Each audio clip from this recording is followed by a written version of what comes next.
যেদিন যেখানে ভোট রয়েছে তার দুদিন আগে থেকে বাইক চলাচলের ওপরে নিষেধাজ্ঞা জারি করা হলো, বিধিনিষেধ জারি করা হলো। বাইক র্যালির ওপরে নিষেধাজ্ঞা রয়েছে, তবে বাইক চলাচল করতে পারবে তা একেবারেই শর্ত সাপেক্ষে। বিধিনিষেধ জারি করলো নির্বাচন কমিশন।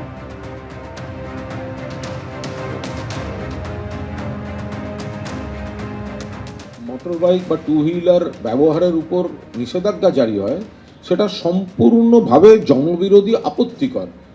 মানুষ টু হুইলার কেনেন, কেউ স্কুটার, কেউ বাইক, তারা কেনেন, তারা কত দরকারে ব্যবহার করেন, কত এমপ্লয়মেন্টের সঙ্গে জড়িয়ে গেছে আজকের দিনে।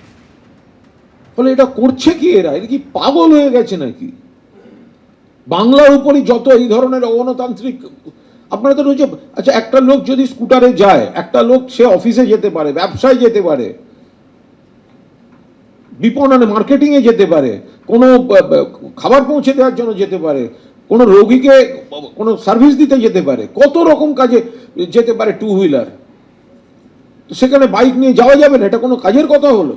কোনো অপ্রীতিকর ঘটনা যাতে না ঘটে তার জন্য নির্বাচন কমিশনের এই নির্দেশ। সরাসরি আমাদের প্রতিনিধি রুমা পাল রয়েছেন আমাদের সঙ্গে। রুমা, বৃহস্পতিবার প্রথম দফার নির্বাচন রয়েছে 23 তারিখ, আজ হচ্ছে 21 তারিখ, অর্থাৎ আজ সন্ধ্যে 6টা থেকেই কি এই বিধিনিষেধ জারি হচ্ছে? ঠিক কি নির্দেশিকা দিল বাইক চলাচলের ক্ষেত্রে নির্বাচন কমিশন? দেখো, সাইলেন্ট পিরিয়ড শুরু হয়ে যাচ্ছে 23 তারিখে, একদম প্রথম দফার নির্বাচন। সেক্ষেত্রে 21 তারিখে আজকে 6টা থেকেই কিন্তু সাইলেন্ট পিরিয়ড শুরু হয়ে যাচ্ছে। এবং সেক্ষেত্রে জানিয়ে রাখি যে একেবারে বাইক র্যালি থেকে বাইক রাইডিং এর উপরে নিষেধাজ্ঞা। এবং বাইক র্যালি যেখানে বলা হচ্ছে যে কোনো মোটর বাইক কিন্তু কোনোভাবেই অ্যালাউ হবে না। এবং বাইক রাইডিংয়ের ক্ষেত্রে বেশ কিছু বিধিনিষেধ রয়েছে। কোথায় কোথায় বিধিনিষেধ রয়েছে সেটাও আরেকবার জানিয়ে দিচ্ছি।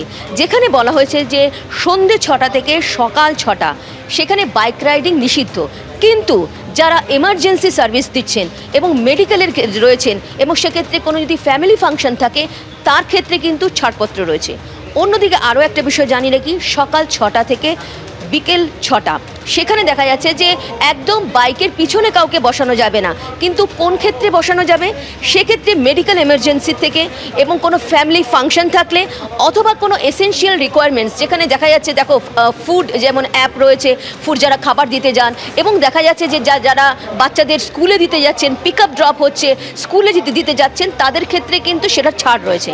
এবার যেদিনকে কিন্তু ইলেকশন রয়েছে, অর্থাৎ যেদিন ভোটের দিন 23 তারিখ, সেখানে কি হচ্ছে? সেখানে বলা হচ্ছে যে একদম যিনি বাইক চালাচ্ছেন তার পিছনে একজন যেতে পারে। সেক্ষেত্রে কিন্তু একমাত্র তার ক্ষেত্রে প্রযোজ্য হবে সকাল 6টা থেকে বিকেল 6টা, ভোটিং পারপাসে, অথবা তিনি ভোট দিতে যাচ্ছেন, অথবা দেখা যাচ্ছে কোনো এসেনশিয়াল রিকোয়ারমেন্টস রয়েছে, যেমন আগেও বলেছিলাম মেডিকেল কোনো এমার্জেন্সি রয়েছে বা ফ্যামিলি ফাংশন রয়েছে, সেক্ষেত্রে কিন্তু তাদের ছাড়পত্র রয়েছে। অন্যদিকে জানিয়ে রাখি, এছাড়াও যদি কেউ বাইক নিয়ে বেরোতে চান সেক্ষেত্রে কিন্তু একদম স্থানীয় থানার অনুমতি লাগবে। এক্ষেত্রে কিন্তু দেখা যাচ্ছে কড়া নির্বাচন কমিশন। বাইক র্যালির ক্ষেত্রে কিন্তু সবসময় দেখা গেছে নিষেধাজ্ঞা থাকে, কিন্তু তা সত্ত্বেও আমরা দেখি সেই ছবি সামনে আসে যেখানে বাইক র্যালি হচ্ছে এবং রাজনৈতিক দলের বাইক র্যালি হতে থাকে।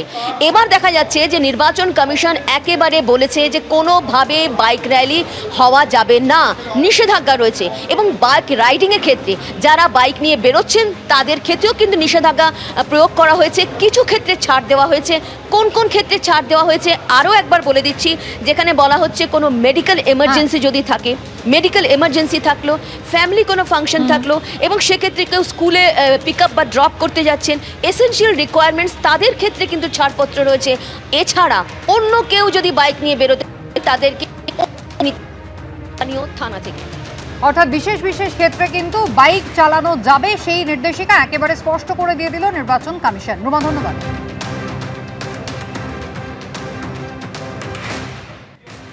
একাধিক ক্ষেত্রে এবার কড়া পদক্ষেপ করছে নির্বাচন কমিশন, এবং ভুয়ো ভোটারদের ক্ষেত্রেও নির্বাচন কমিশনের তরফ থেকে যে নির্দেশ দেওয়া হচ্ছে যে ভোটে কোনো রকম কারচুপি দেখলেই সেক্ষেত্রে তাকে গ্রেফতার করতে হবে। এর আগে ভুয়ো ভোট দিতে দেখলে সেই ব্যক্তিকে সরিয়ে দেওয়া হতো এবং সতর্ক করা হতো তাকে। আর এবার সোজা গ্রেফতারের নির্দেশ নির্বাচন কমিশনের। আর সেক্ষেত্রে অভিযোগ প্রমাণিত হলে অভিযুক্তের 6 মাসের জেল পর্যন্ত হতে পারে।